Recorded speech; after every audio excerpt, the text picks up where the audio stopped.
Hi, and welcome to the Business Bulletin number 8, the August edition. I've got a great blog for you this month. I've called it the Shield Wall. I've taken a little bit of a guidance, a little bit of a look back in history, and indeed Spartan times. And in Spartan times, there was a real focus on, the team. You've all probably seen the film 300 and the depiction where 300 Spartans actually staved off for 2 days, the mass hordes of the Persians, for 150,000 of them. They were defeated, but if you think about those numbers for a moment, how on earth were 300 men, 300 warriors able to fight off such an overwhelming odds? Well, the reality was that they had a real understanding of team. Essentially, they had an understanding of how we empowers me, and it focused a lot about the shield. If you came back from the battlefield without your spear, then you'd get a new spear or a new sword. But if you came back from the battlefield without your shield, that was frowned upon. And it was frowned upon because your shield was there to protect the warriors left and right of you. It was there to protect your colleagues, your friends. And they also had a real focus on where's the leader situated in these situations? Where's the leader within the shield wall? Well, they were always in a place where they could influence the defence, the attack, the ebb and flow of the battle. They always had on the flanks where their weaknesses were, the very strongest and capable of warriors to stave off any flank interference. And they would always put into the centre where there was both psychological and physical protection and a sense of security, the newer or weaker members, the newer or weaker warriors. They always had really clear direction in terms of what it is they were going to do, whether they were going to hold the line or whether they were going to go and move forward. So what's the shield wall in your business today? What are the lessons that you can learn? Take a look at my blog and have a read. There may be some interesting insights for you to reflect upon. So I've got for you this month a fantastic book, and it does relate in some respects to the team, but I guess in context the wider organisation.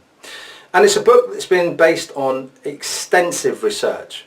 And the author, Jim Collins, who has written Business is Good to Great, and why some businesses are unable to actually make that leap, is so insightful and timely. It doesn't grow or lose its credibility with the advancements of everything that's going on in business and industry today. And let me tell you why. There are essentially 3 tenets that Jim talks about within the book.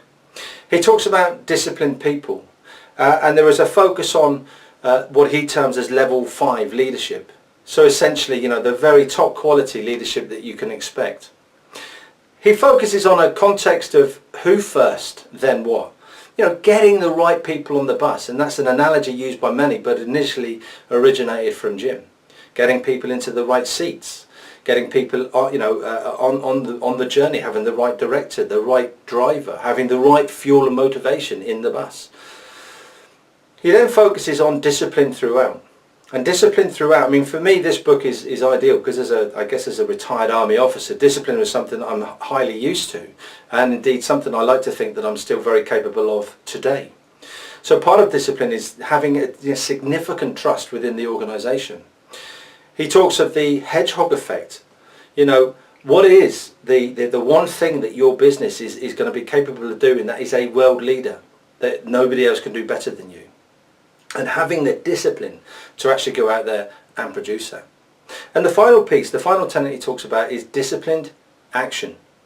So, having a culture of discipline, a culture of trust, where I guess people have that ability to have autonomy. There is a feeling and sense of good relationships.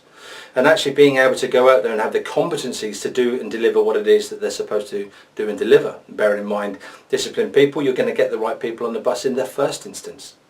And the other piece is that with regards to disciplined action is having an understanding and comprehension of actually, what's the technical accelerator within the business. And not just a case of let's take a piece of technology, bring it into the business and see what happens, but rather what's the build up to the breakthrough? How do we bring something new? How do we focus on our disciplined thoughts in terms of being a world leader at something, but in such a way that we're able to build it up to the point that we break through?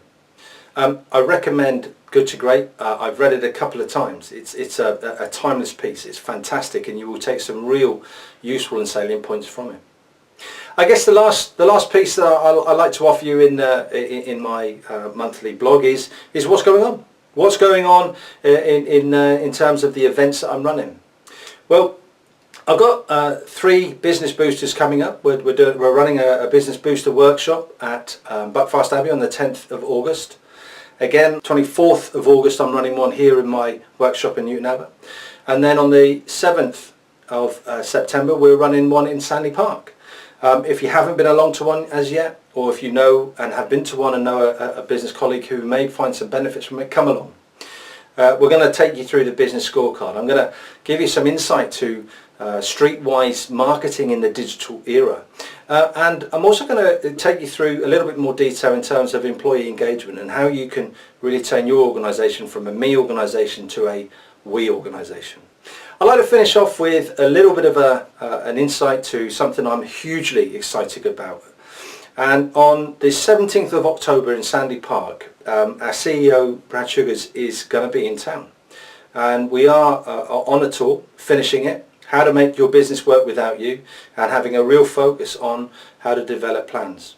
I'm going to give you some more information in the coming weeks and months on that particular tour, but suffice to say, you know, Brad is a sublime business owner, and when he talks about creating a business that can work and run without you, he's done it multiple times. So you know, it's going to be well worth a very minimal investment to come along, give up a little bit of your evening to sit with one of the world's greatest business owners and probably the world's #1 business coach. Have a fantastic month. Please, again, you know, anything that you'd like me to talk about on my monthly blog, let me know on my social media platforms. I'm always willing to engage, whether that's LinkedIn, Facebook, Twitter, it doesn't matter. I'd love to be able to discuss the challenges and opportunities that you face in business today. So until next month, have a fantastic time, and I look forward to catching up with you, either networking, at a workshop, or let's have a conversation on social media. Thanks a lot, and bye-bye.